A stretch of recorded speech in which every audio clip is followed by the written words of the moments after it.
ঠিক আছে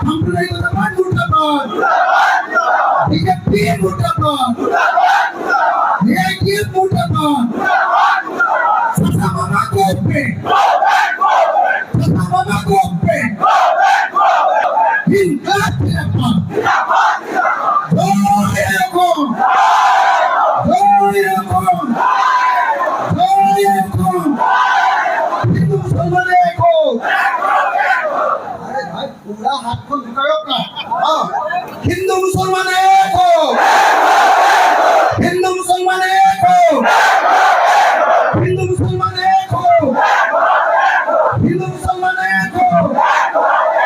बीजेपी ब्रह्मपुत्र गलिया करो, ये के ब्रह्मपुत्र गलिया करो। ये क्या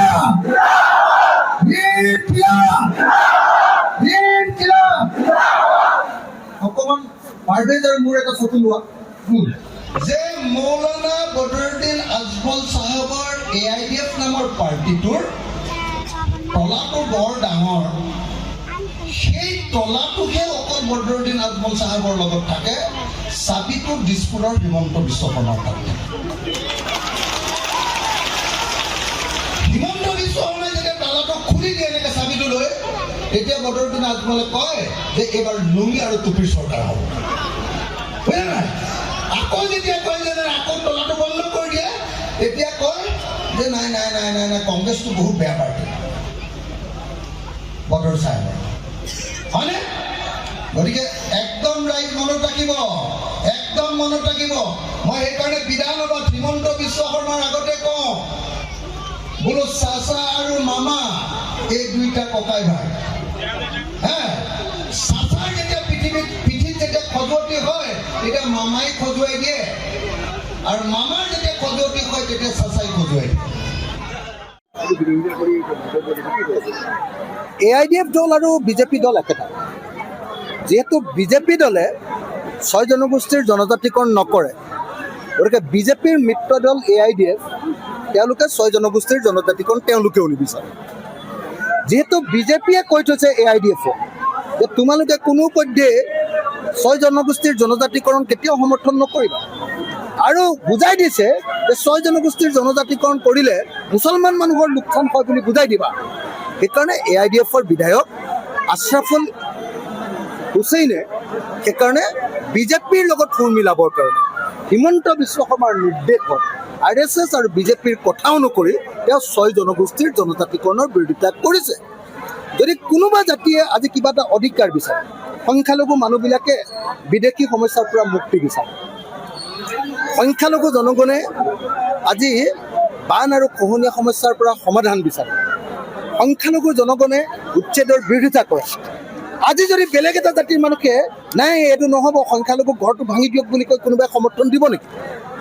আজি 6 জনগোষ্ঠীৰ মানুহে জনজাতিকৰণ বিচাৰিছে, আৰু তেওঁলোকে কৈছে যে অসমক জনজাতি ৰাজ্য কৰিব লাগে। তোমালোকে জনজাতি ৰাজ্য ছাপোৰ্ট নকৰিব পাৰা, সেইটো বেলেগ এটা প্ৰসংগ, কিন্তু তোমালোকে 6 জনগোষ্ঠীৰ দাবীটো কিয় অপমান কৰিবা? গতিকে মই ভাবোঁ যে বিজেপিৰ নিৰ্দেশত, হিমন্ত বিশ্ব শৰ্মাৰ নিৰ্দেশত আশ্ৰাফুল হুছেইন AIDF-ৰ যুৱ বাহিনীৰ যুৱ দলটোৰ সভাপতি আশ্ৰাফুল হুছেইনে হিমন্ত বিশ্ব শৰ্মাৰ নিৰ্দেশত, হিন্দুত্ববাদী শতৰ নিৰ্দেশত, RSS আৰু বিজেপিৰ নিৰ্দেশত আজমল ডাঙৰীয়াৰ সহযোগত এনেকুৱা বক্তব্য প্ৰকাশ কৰিছে। আৰু অসমৰ কোনো সংখ্যালঘু ৰাইজে কেতিয়াও 6 জনগোষ্ঠীৰ জনজাতিকৰণৰ কেতিয়াও বিৰোধিতা কৰা উচিত নহয়।